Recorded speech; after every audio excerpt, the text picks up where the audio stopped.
नमस्कार, स्वागत है आपका सीटेट गुरुजी के यूट्यूब चैनल पर। और मैं आप सबका स्वागत करता हूं और आई होप कि आप बहुत अच्छे होंगे और अपनी पढ़ाई कर रहे होंगे। और मैं आज आपके सबके सामने लेके आया हूं एक बहुत ही बेहद इम्पोर्टेंट, जो गणित में आपके लेवल फर्स्ट और लेवल सेकंड में दोनों में आती है, शिक्षण विधियाँ। उन शिक्षण विधियों के बारे में आज हम चर्चा करेंगे। उस शिक्षण विधि के बारे में कौन कौन सी शिक्षण विधियां हैं, क्या होती है शिक्षण विधियां, इन सब के बारे में हम चर्चा करेंगे। तो चलिए शुरू करते हैं। तब तक आप हमारे चैनल को लाइक, शेयर और सब्सक्राइब कर दीजिए। हम बात करते हैं सबसे पहले शिक्षण विधि की। किसकी? शिक्षण विधि की। क्या होती है शिक्षण विधि?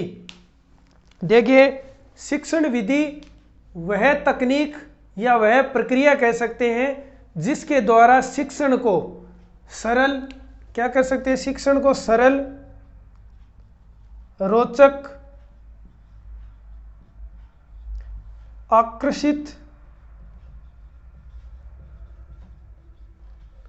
कर सकते हैं। यानी शिक्षण को रोचक बना सकते हैं, आकर्षित बना सकते हैं, उसको सरल बना सकते हैं। उसमें जो प्रक्रिया काम करती है उसको कहते हैं अपन शिक्षण विधि। अब शिक्षण विधि जो है वो अलग अलग शिक्षण विधियां हैं। गणित में मुख्य रूप से जो शिक्षण विधियां हैं वो हम इस वीडियो में पढ़ेंगे। तो एक एक करके हम उन शिक्षण विधियों को लेंगे और उस शिक्षण विधि में से आपके 1, 2 क्वेश्चन से 3 क्वेश्चन, 4 क्वेश्चन तक उसमें मिलेंगे आपको। और सेम ही है जैसे आगमन विधि, निगमन विधि वगैरह जो है, ये लैंग्वेज में भी आपको देखने को मिलेंगी और आपके सब्जेक्ट में भी देखने को मिलेंगी। तो ये कुछ सिमिलर सी है, तो इनको हम एक एक पढ़ेंगे। पहले गणित के हिसाब से हम देखेंगे तो गणित में क्या कुछ कहती है ये विधियाँ, इसके बारे में हम पढ़ेंगे। सबसे पहले बात करते हैं हम आगमन विधि की। आगमन विधि की कि आगमन विधि क्या होती है। देखिए, आगमन विधि वो विधि है जिसमें सबसे पहले बालक के सामने शिक्षक जो है वो जो प्रश्न है या कोई भी उसके सामने समस्या है, उस समस्या का स्वयं हल ना करके और बच्चों के द्वारा उसका हल निकलवाए, तो इसी विधि को क्या कहते हैं? आगमन विधि कहते हैं। हम इसको इस प्रकार समझ सकते हैं, जैसे कोई समस्या आई है बालक के सामने या कक्ष में कोई अध्ययनरत कोई पर्सन आया है, तो उस पर्सन को हम क्या करेंगे? उस पर्सन को बालकों के सामने रखेंगे। अब शिक्षक जो है उसका पूर्ण रूप से हल है वो उनको नहीं बताएगा, बल्कि उनको एक गाइडेंस देगा। और गाइडेंस देने के बाद में जो छात्र है वो उस समस्या को हल करने का प्रयास करेंगे और अंततः उसको समस्या को हल कर लेंगे। तो इस प्रकार की जो समस्या है, जो विधि है, उस विधि को कहते हैं आगमन विधि। देखो किस प्रकार से होती है आगमन विधि। जैसे हम पहले इस क्वेश्चन के द्वारा, सबसे पहले एक क्वेश्चन है, इस क्वेश्चन के द्वारा हम जो है वो इसे जो आगमन विधि है इस विधि को समझने की कोशिश करेंगे। देखो इसमें क्या है, इसमें दिया हुआ है कि एक आयत की जो लंबाई है वो 3 सेंटीमीटर दे दी और चौड़ाई जो आपको 4 सेंटीमीटर दे दी, और कहा कि इसका क्षेत्रफल जो है, इसका एरिया जो है, एरिया इसको जो फाइंड करना है इस रेक्टेंगल का, इस आयत का। ठीक है, तो अब इस आयत को क्या है, बच्चों के सामने इस समस्या को रखा। अब जो बच्चे हैं वो क्या करेंगे, उन बच्चों को थोड़ा बहुत उनकी जो गाइड उनको करेगा शिक्षक, तो वो क्या करेंगे कि इसका जो क्षेत्रफल है वो होगा आपका 3 को मल्टीप्लाई करेंगे 2 से, तो इसका क्या हो रहा है, उसको पता है कि ये जो है आमने सामने की भुजाएं क्या होती है, इसकी बराबर होती है। ये बालक को बताएंगे। बालक को ये बताने के बाद में कहेंगे कि इसको 3 को 6 जो 2 से गुणा करते हैं तो इसका जो आता है वो इसका क्या होगा, इसका क्षेत्रफल होगा। क्या होगा? क्षेत्रफल होगा, इसका एरिया होगा। अब शिक्षक आगे ऐसे 2-3 सवाल करवाएंगे, 2-3 समस्या उसके सामने रखेंगे। अब रखने के बाद में अब शिक्षक उनसे क्या है, उनसे शिक्षक करवाएगा आगे कि इससे क्या निष्कर्ष निकलता है, इसे क्या जो है नियम क्या निकलता है। तो इसको देखेंगे और जो विद्यार्थी हैं, जो छात्र हैं, वो करने की कोशिश करेंगे। तो वो यहाँ लगाएंगे कि 3 यहाँ पे क्या दिया हुआ है, तो 3 यहाँ दिया हुआ है लंबाई। ठीक है। और 2 यहाँ क्या दिया हुआ था, 2 यहाँ दिया हुआ है चौड़ाई दिया हुआ है। तो अब उनको पता चल जाएगा कि लंबाई को जब चौड़ाई से गुणा कर रहे हैं तो क्या आ रहा है, क्षेत्रफल आ रहा है, किसका, आयत का आ रहा है, रेक्टेंगल का आ रहा है। ठीक है, तो अब लंबाई और चौड़ाई जो है इसको मल्टीप्लाई करने से क्या आया, इसका क्षेत्रफल आया। अब दोबारा अगर बालक के सामने समस्या आएगी, आयत का अगर क्षेत्रफल आएगा तो बालक क्या है, इसको जल्दी से शीघ्रता से क्या करेगा, हल करेगा। तो उसको पता चल गया, अब ये इतना करने की आवश्यकता नहीं है, बालक सीधा ही 3 2 इसमें यहाँ 2 करना, 2 सेंटीमीटर है ये। ठीक है, तो इसमें जो है लंबाई और चौड़ाई को सीधा ही मल्टीप्लाई कर देगा और यहाँ पे क्या आ जाएगा, 6 सेंटीमीटर स्क्वायर, स्क्वायर यूनिट है जो एरिया है इसमें। ठीक है, ये इस सवाल से समझ में आ गए होंगे। अब हम आगे चलते हैं। इस जो आगमन विधि है, इस विधि के कुछ शिक्षण सूत्र हैं। ऐसे शिक्षण सूत्र आपको सीटेट में अवश्य देखने को मिलेंगे, हर एग्जाम में मिलते हैं। इसका एग्जाम जो क्वेश्चन है वो किस प्रकार आता है, आपको दे देंगे ये नियम जो है, ये अदला बदली करके दे देंगे। जैसे विशिष्ट से सामान्य है तो सामान्य से विशिष्ट दे देंगे और पूछेंगे कि निम्न में से आगमन विधि का शिक्षण सूत्र है या आगमन विधि का शिक्षण सूत्र नहीं है। क्योंकि आगमन विधि की जस्ट अपोजिट जो विधि होती है वो निगमन विधि होती है, वो आगे की इसके आगे नेक्स्ट पढ़ेंगे। तो वो क्या है, ऐसे क्वेश्चन आपको देगा। तो इसके जो शिक्षण सूत्र हैं, मुख्य रूप से जो शिक्षण सूत्र हैं उनकी हम चर्चा करेंगे। देखिए इसमें उदाहरण से क्या है, नियम की ओर जाते हैं। किसकी ओर, उदाहरण से नियम की ओर। आपको यहाँ उदाहरण दिया, ये उदाहरण है, और उदाहरण से क्या है, नियम, ये अपने क्या है, छात्रों ने क्या निकाला, नियम निकाला। ठीक है, प्रत्यक्ष से प्रमाण की ओर। प्रत्यक्ष का मतलब होता है उसके सामने, अक्ष के सामने, यानी अक्षीय यानी आंख के सामने प्रत्यक्ष वस्तु है, प्रत्यक्ष समस्या है, प्रत्यक्ष जो क्वेश्चन है उसका जो हल करना है, तो उसके लिए उसको सामने प्रत्यक्ष होना चाहिए और प्रत्यक्ष से फिर प्रमाण निकाला जाता है। तो ये प्रत्यक्ष से प्रमाण की ओर जाएगा। फिर ज्ञात से अज्ञात, हमें जो ज्ञात था उससे क्या है, अज्ञात की ओर जा रहे हैं। जो अपने को जो सूत्र है, जो नियम है वो अज्ञात है अपने लिए, और जो ये सवाल है, उदाहरण जो है वो क्या है, ज्ञात है और ये अपने लिए अज्ञात है। तो ज्ञात से अज्ञात की ओर जाते हैं। विशिष्ट से सामान्य, नियम हमेशा सामान्य होते हैं, उदाहरण हमेशा विशिष्ट होते हैं, इस चीज को आप याद रखेंगे। तो ये जो चीज है ये यहाँ पर देखेंगे।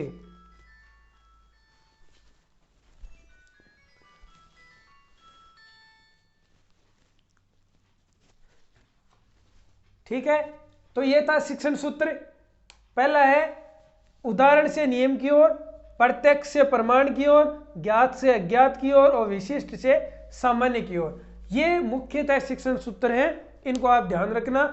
इनमें कंफ्यूजन क्या होती है, कंफ्यूजन उस टाइम होगी जब आपको निगमन विधि भी पढ़ा दी जाएगी और एग्जाम्स में क्या है, निगमन देके आगमन का कोई सूत्र पूछ लेगा और आगमन का देकर निगमन का कोई सूत्र पूछ लेगा। तो उसमें क्या है, थोड़ा आपको ध्यान रखने की आवश्यकता है।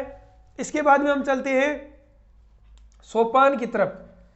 आगमन विधि के 4 सोपान होते हैं। कितने होते हैं, 4 सोपान होते हैं। अब ये 4 सोपान इसको इस प्रकार समझेंगे कि सोपान का अर्थ है सिद्धांत, इसको कह सकते हैं। इनका एक क्रम होता है, निश्चित क्रम होता है, इस क्रम के अनुसार आगमन विधि चलेगी। तो क्रम क्या है, सबसे पहले क्या करेंगे, उदाहरण जो है वो छात्रों के साथ में सामने प्रस्तुत करेंगे। जब छात्रों के सामने उदाहरण को प्रस्तुत कर दिया है, उस समस्या को प्रस्तुत कर दिया है, उसके बाद में निरीक्षण किया जाएगा। क्या किया जाएगा, निरीक्षण किया जाएगा। और निरीक्षण करने के बाद में एक नियम जो है वो यहाँ निकल कर आएगा, तो उसको सामान्य है, और उसको क्या निरीक्षण करने के बाद में एक नियम बनेगा, तो नियमीकरण कहते हैं, नियम बनाएंगे, और उसको सामान्यकरण भी कह सकते हैं। तो उदाहरण को प्रस्तुति देंगे, निरीक्षण करेंगे, नियमीकरण या सामान्यकरण करेंगे, और उसके बाद में परीक्षण या सत्यापन करेंगे। सत्यापन का अर्थ है अब इसको दोबारा, इसको जो है ये फॉर्मूला इनके सामने आ गया, फॉर्मूला सामने आ गया, तो अब क्या करेंगे, इनको एक क्वेश्चन देंगे, जैसे कि 4 × 8 है, मतलब 4 लंबाई 4 है और ये चौड़ाई आपकी 8 हो गई। तो अब इसको कीजिए तो वो सीधा ही क्या है, इसको कर देंगे। ठीक है, अब उनको कर देंगे तो सब सीधी सी बात है, नियम अगर आ गया तो डायरेक्ट कर सकते हैं। तो ये थी आपकी आगमन विधि। आगमन विधि आपको समझ में आ गई होगी। ये इसके शिक्षण सूत्र हैं, ये कुछ सोपान है और ये इसका उदाहरण है। ठीक है, आगमन विधि के कुछ गुण और कुछ दोषों के बारे में हम देखेंगे कि इसमें आगमन विधि के जो है वो क्या क्या इसके गुण हैं, क्या इसके दोष है, उनके बारे में जानेंगे। तो सबसे पहले हम बात करते हैं आगमन विधि के गुण के बारे में। किसके बारे में? आगमन विधि के गुणों के बारे में अध्ययन करेंगे। आगमन जो विधि है ये एक मनोवैज्ञानिक विधि है। क्या है? मनोवैज्ञानिक विधि है। और मनोवैज्ञानिक विधि वह विधि होती है जिसमें बालक क्या है, सक्रिय रहे। बालक जिस विधि में सक्रिय रहता है उस विधि को क्या कहते हैं? मनोवैज्ञानिक विधि कहते हैं। बालक जो है वो यहाँ क्या होता है, सक्रिय रहता है, अपनी भागीदारी, सक्रिय भागीदारी होती है। इसके बाद में छात्र और अध्यापक जो है वो दोनों सक्रिय रहते हैं। क्या रहते हैं? छात्र और अध्यापक दोनों सक्रिय रहते हैं, क्योंकि अध्यापक जो है वो तो कार्य उनसे करवाता है और जो छात्र है वो क्या है कि वो कार्य करते हैं, इसलिए क्या है, दोनों सक्रिय रहते हैं।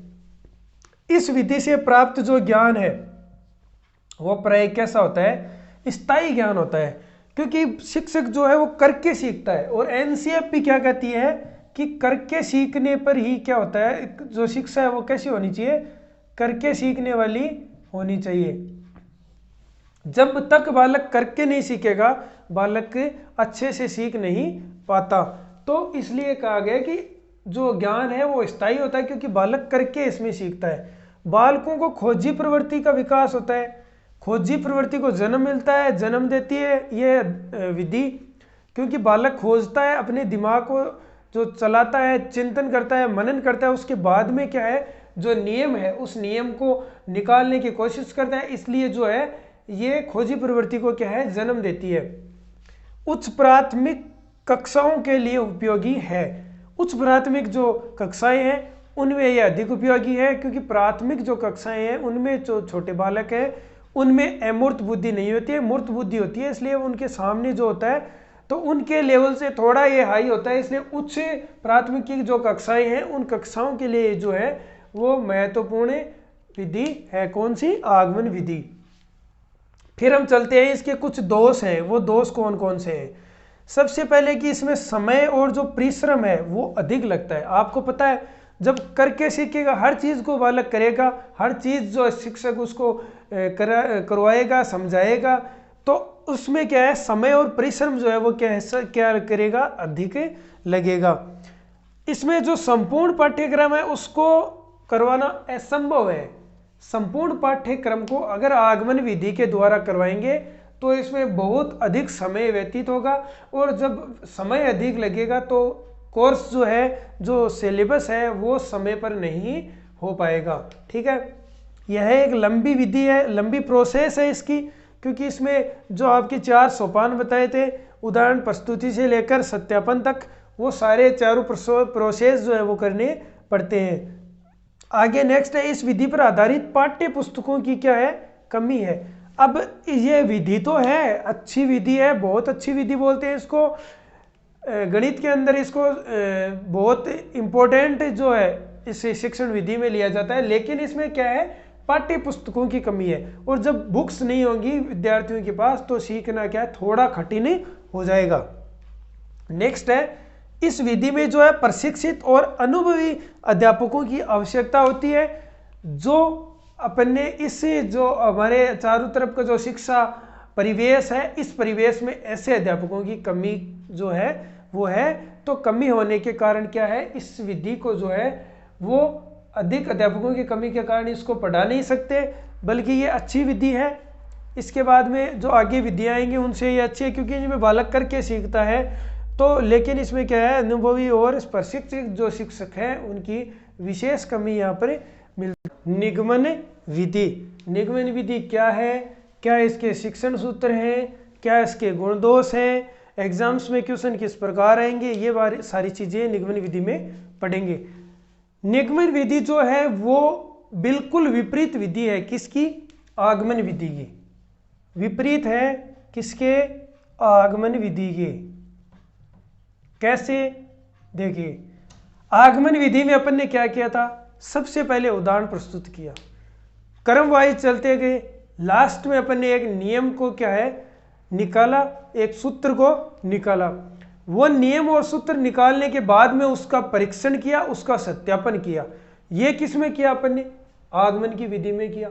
अब निगमन विधि इसके अपोजिट, इसके विपरीत कैसे है, देखिए निगमन विधि में सबसे पहले जो अपन ने नए नियम जो निकाला था, जो सूत्र निकाला था, जैसे क्षेत्रफल का सूत्र निकाला, लंबाई इंटू चौड़ाई, आयत का क्षेत्रफल है, लंबाई इंटू चौड़ाई निकाला, तो इसमें सबसे पहले क्या करेंगे, इसमें सबसे पहले जो छात्र हैं उनके सामने वो नियम प्रस्तुत करेंगे। क्या नियम प्रस्तुत करेंगे, नियम या इसको कहते हैं सूत्र जो होता है, वो नियम या सूत्र जो है वो उसके सामने प्रस्तुत करेंगे।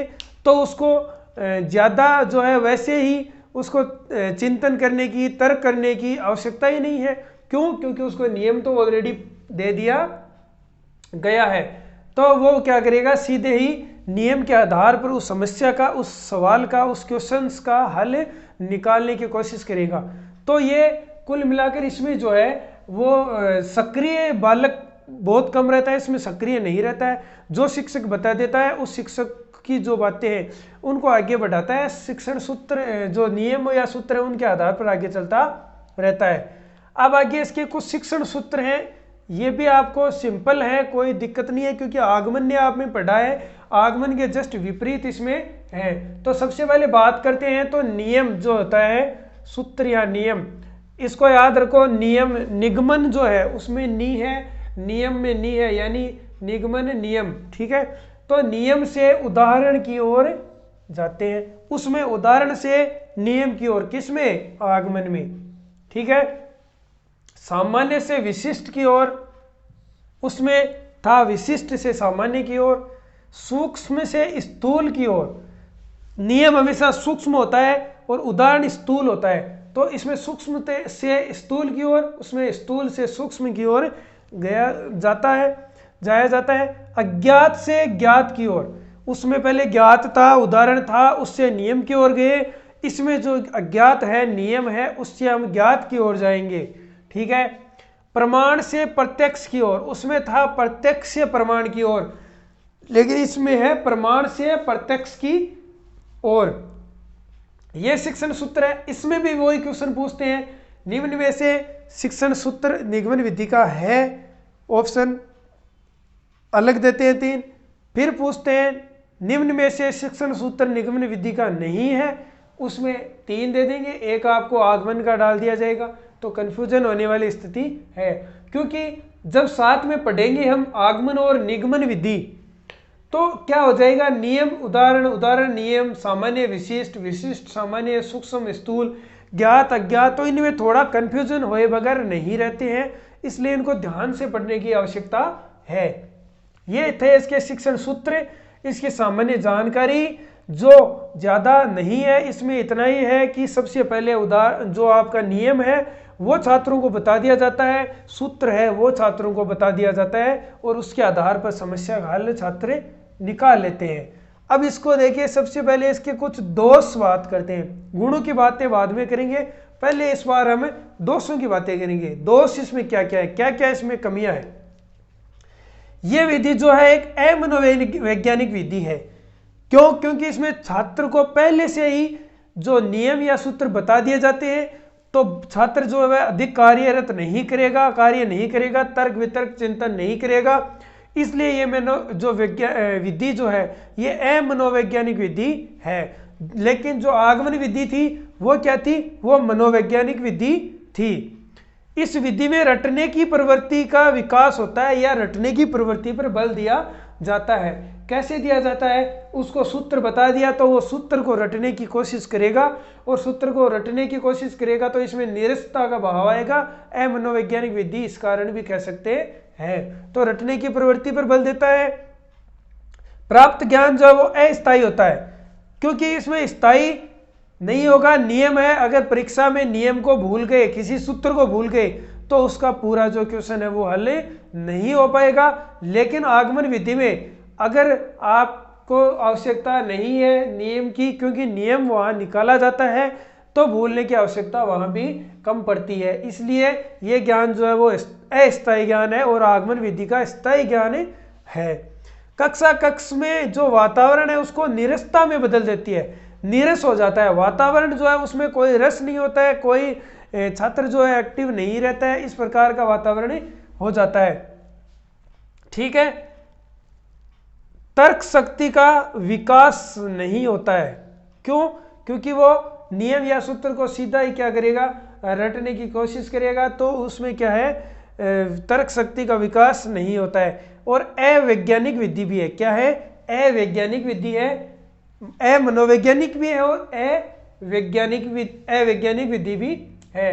तो ये निगमन विधि जिसमें शिक्षण सूत्र है, इसके दोष हैं। शिक्षण सूत्र है नियम से उदाहरण की ओर, सामान्य से विशिष्ट की ओर, सूक्ष्म से स्थूल की ओर, अज्ञात से ज्ञात की ओर, प्रमाण से प्रत्यक्ष की ओर, जो कि किसके विपरीत है? जस्ट आपका आगमन विधि के विपरीत है। शिक्षण विधि के गुणों में हम सबसे पहले बात करते हैं पहले गुण की। कम समय लगता है और अधिक ज्ञान प्राप्त होता है।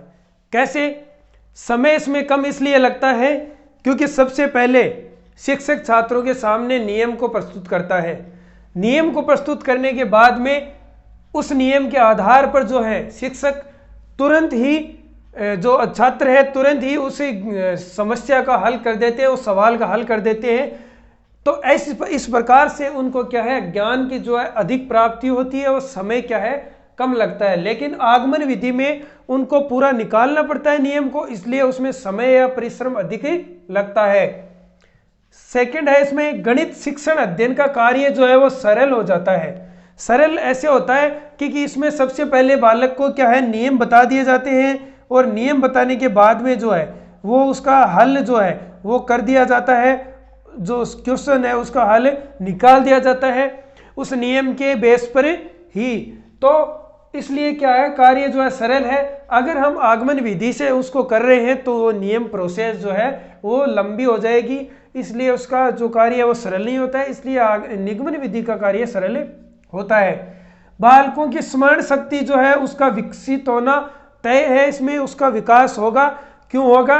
क्योंकि उसको हर चीज के, हर नियम, हर सूत्र उसको ध्यान में रखने की आवश्यकता होगी, इसलिए उनकी जो स्मरण शक्ति है, उसकी जो मेमोरी है उसमें फीड करके रखना पड़ेगा, इसलिए उसकी मेमोरी जो स्मरण शक्ति है उसका विकास होगा। ठीक है। ये एक व्यवहारिक विधि है। कैसी विधि है?